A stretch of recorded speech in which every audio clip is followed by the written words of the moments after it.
नमस्कार दोस्तों, स्वागत है आपका रेस टू परीक्षा यूट्यूब चैनल पे।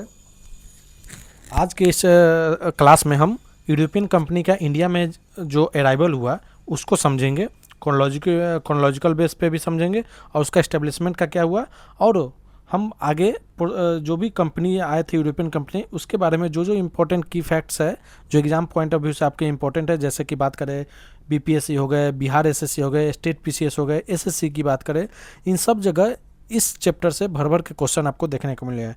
तो वीडियो को शुरू से अंत तक जरूर देखिए, आपको ये काफ़ी हेल्प करेगा आपके एग्जाम पॉइंट ऑफ व्यू से। तो शुरू करते हैं chronological order of European arrival. European company का जो इंडिया में आगमन हुआ उसका क्रोनोलॉजी कैसा रहा। तो सबसे पहले जो आए थे यूरोपियन कंपनी वो थे पुर्तगीज, फिर आए थे डच, फिर आए थे इंग्लिश और डेनिश और फ्रेंच। इनका ईयर भी दिया हुआ है। पुर्तगीज आए थे 1498 में, डच 1602 में। इंग्लिश जो कंपनी है, देखिए इस्टेब्लिशमेंट इसका 1600 में हुआ था, पर इंडिया में इसका आगमन जो है ना वो डच ईस्ट इंडिया कंपनी के बाद हुए थे। तो ये फॉर्मेशन है आपका 1600 में। डेनिश जो है 1616 में आए थे, फ्रेंच जो है 1664 में आए थे। अब हम बात करें आगे कुछ मेजर यूरोपियन कंपनियां, उसको ऑफिशियल नेम क्या था। पुर्तगीज का स्टाडो डा इंडिया था, इंग्लिश का the governor and company of merchants of London trading into east India, जो 1600 ईस्वी में फॉर्म हुआ था। डच का नाम था ब्रिंगडे ऑस्टिनडिस्के कंपनी। देखिए इसका ऑफिशियल नेम उतना इंपॉर्टेंट नहीं है, आपका ईयर ऑफ फॉर्मेशन जो है काफ़ी इंपॉर्टेंट। डेनिश का है डेनिश ऑस्टिनडिस्क कॉम्पेगनी, और फ्रेंच का है कंपनी डेस इंडियस और ओरिएंटल्स। ये जो है आपका फॉर्मेशन हुआ था 1664 ईस्वी में। आगे हम बात करें, अब हम एक एक करके सारे यूरोपियन कंपनी को देखेंगे। द पुर्तगीज में सबसे पहले जो इंडिया में आए थे वो थे वास्को डी गामा। इनका जो है पहली बार ये 20 मई 1498 को कालीकट पहुंचे थे, जहाँ पे इनको अरबियन सी में एक गुजराती नेविगेटर अब्दुल माजिद द्वारा इनको गाइड किया गया था, जिसके वजह से ये कालीकट पहुंचे थे, जहाँ पे उनका जो उस समय का लोकल रूलर थे जिनको जमूरिन कहा जाता था, उनके द्वारा इनको वेलकम किया गया। उसके बाद ट्रेवल जो हुआ पेड्रो अल्वेरस का हुआ, कैब्राल जिनको पेड्रो अल्वेरस कैब्राल का हुआ 1500 ईस्वी में सेकंड टाइम ये विजिट किए। फिर वास्को डिगामा जो है वो दूसरी बार 1502 ईस्वी में आते हैं, और यहाँ पे तीसरी विजिट जो है 1524 में करते हैं एज ए गवर्नर। मतलब वास्को डिगामा अगर पूछा जाए तो 3 टाइम्स जो है इंडिया का वो विजिट किए थे, और इनके जो है 1524 में ही कोची में इनकी मृत्यु हो गई थी। अगर हम बात करें कि जो वास्को डिगामा के बाद जब पुर्तगीज़ ने अपना इस्टेब्लिशमेंट इंडिया में इस्टेब्लिश कर लिया, तो उसके कुछ कुछ क्या क्या कैसे कैसे एक्सपेंड हुए। तो देखिए फर्स्ट यूरोपियन पावर थे जिन्होंने डायरेक्ट मैरीटाइम ट्रेड को इस्टेब्लिश किया था, वो थे पुर्तगीज इंडिया में मिडाइवल एरा में। और इन्होंने पहला जो इंडियन फोर्ट बनाया था कोची में बनाया था 1503 ईस्वी में। और उसके बाद पहला जो वायसराय बन के आए थे उनका नाम था फ्रांसिस्को डी अल्मीडा।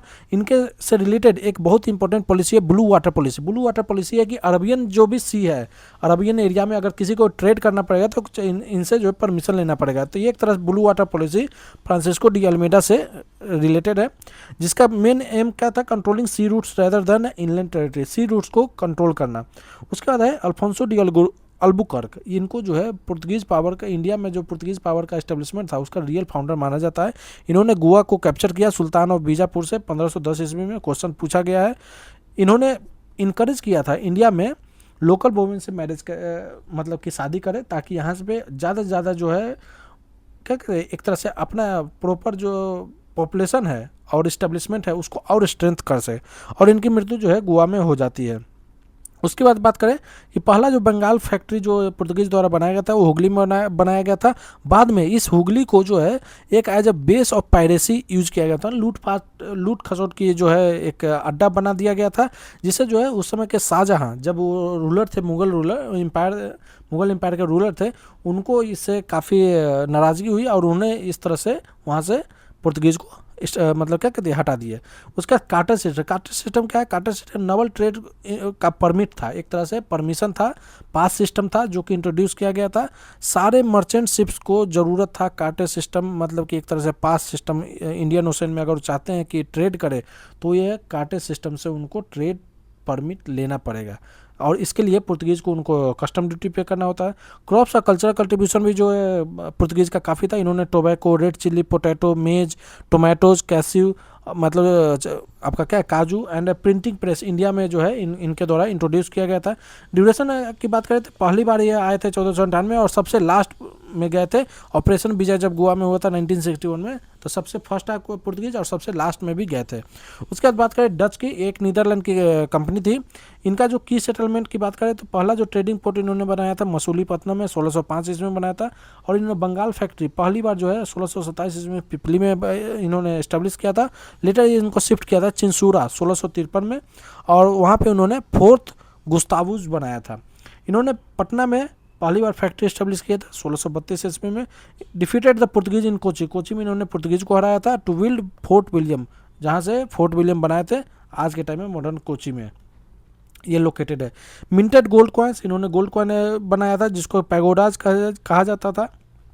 इनके डिक्लाइन क्यों हुई? देखिए इनके डिक्लाइन के बारे में conclusion defeated by British in the battle of बेदरा। 1759 में एक बैटल ऑफ बेदरा हुआ ब्रिटिश के साथ, जहाँ पे ब्रिटिश ने इनको हरा दिया, जिसके वजह से इनका जो है एक तरह से इंडिया से ये जो है एक तरह से एलिमिनेट हो गए, इनके पावर एलिमिनेट हो गई और ये शिफ्ट हो गए अपने इंडिया के से थोड़ा साउथ ईस्ट में इंडोनेशियन आर्कीपेलागो की तरफ, और यह वहाँ से इनका डिक्लाइन हो गया।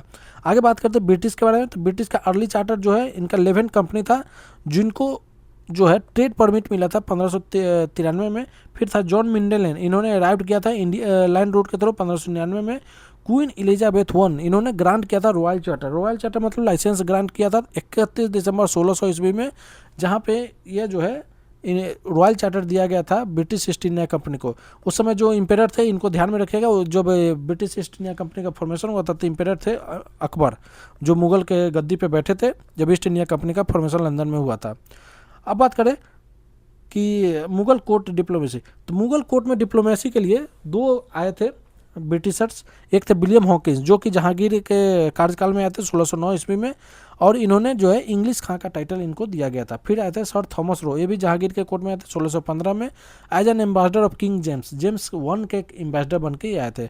अगर उनकी फैक्ट्री और फोर्टिफिकेशन की बात करें ब्रिटिश ईस्ट इंडिया कंपनी के रेस्पेक्ट में, तो टेम्पोररी फैक्ट्री इन्होंने बनाया था 1611 में मसूलीपट्टनम में। फिर परमानेंट फैक्ट्री जो है पहली बार इन्होंने बनाया सूरत में 1613 ईस्वी में। फर्स्ट ईस्टर्न इंडियन फैक्ट्री ये बनाए थे बालासोर उड़ीसा में 1653 ईस्वी में। मतलब पूर्वी इंडिया की तरफ अगर पूर्वोत्तर इंडिया की बात करें तो वहाँ पे बालासोर उड़ीसा में ये पहली बार 1653 ईस्वी में इन्होंने अपनी फैक्ट्री इस्टेब्लिश किए थे। फोर्ट सेंट जॉर्ज जो है बनाया गया था कहाँ पे? मद्रास में, साउथ इंडिया में 1639 में। यह ब्रिटिश ईस्ट इंडिया कंपनी का पहला फोर्ट था इंडिया में। अगर बात करें गोल्डन फरमान का, तो इनको जो है पहली बार गोल्डन फरमान दिया गया था 1632 ईस्वी में सुल्तान गोलकोंडा के सुल्तान द्वारा इशू किया गया था, जिसके तहत इनको फ्री ट्रेड राइट दिया गया था गोलकोंडा पोर्ट्स पे। गोलकोंडा का पोर्ट जो था वहाँ पे इनको फ्री में ट्रेड करने का पास दिया गया था सुल्तान ऑफ गोलकोंडा द्वारा 1632 ईस्वी में। एक्विजिशन ऑफ बॉम्बे को एक्विजिशन जो है ब्रिटिश ईस्ट इंडिया कंपनी से कैसे रिलेटेड है? तो बॉम्बे के एक्विजिशन जो है इनको एज अ डॉरी के तौर पे जो है पुर्तगीज द्वारा इनको 1661 में, जब किंग चार्ल्स की जो शादी है वो कैथरीन ऑफ ब्रिगेंजा जो कि पुर्तगीज प्रिंसेस थे उनसे हुआ था, तो डॉरी के तौर पर बॉम्बे दिया गया था। फिर जो है किंग चार्ल्स ने यह इसको बॉम्बे को एज अ मतलब कि रेंट पे उन्होंने ब्रिटिश ईस्ट इंडिया कंपनी को दे दिया। और हेडक्वार्टर जो है बाद में सूरत से Bombay British east India company ने शिफ्ट किया 1687 ईस्वी में।